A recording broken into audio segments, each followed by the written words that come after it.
ये कह करके भ्रम फैलाया जा रहा है कि सीडी है, सीडी है। वो सीडी किस चीज़ की है, वो उसको क्यों नहीं सार्वजनिक किया जाता है?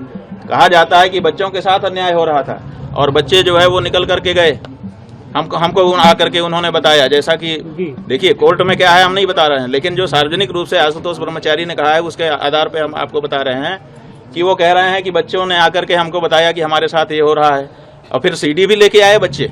इसका मतलब बच्चे सीडी बना रहे थे। कौन बना रहा था सीडी?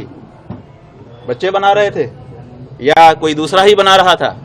तो ये सब ऐसे सवाल हैं जिनका जवाब आने वाले दिनों में पूछा जाएगा और उनको जवाब देना पड़ेगा। महाराज जी किस एजेंसी पर आपको भरोसा है?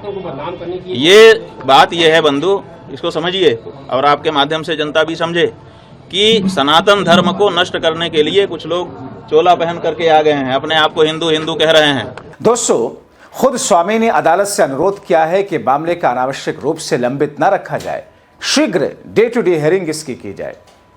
उन्होंने पुलिस जांच की निष्पक्षता को लेकर के आशंका जताते हुए सीधे सीधे सवाल उठा दिया कि भरोसा नहीं है, उच्च स्तरीय जांच होनी चाहिए।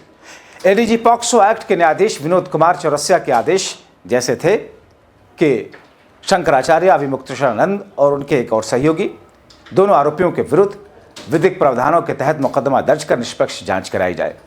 अदालत के निर्देश के बाद झूंसी थाना पुलिस अब एफआईआर दर्ज कर चुकी है। दोस्तों, दरअसल शंकराचार्य के खिलाफ शिकायतकर्ता खुद आरोपों में घिरा रहा है। आशुतोष ब्रह्मचारी, जिनके जरिए 28 जनवरी को दंड प्रक्रिया संहिता की धारा 173(4) के तहत दाखिल किया गया था।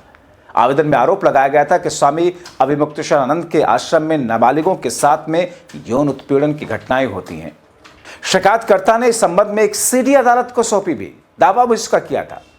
मामले में 13 फरवरी को आरोप लगाने वाले दोनों नाबालिग के बयान अदालत में वीडियोग्राफी के साथ दर्ज हुए। सुनवाई के दौरान अदालत ने पुलिस रिपोर्ट पर भी विचार किया और फैसला सुरक्षित रख लिया था, जिस पर अदालत ने फैसला देते हुए एफआईआर की बात कही थी।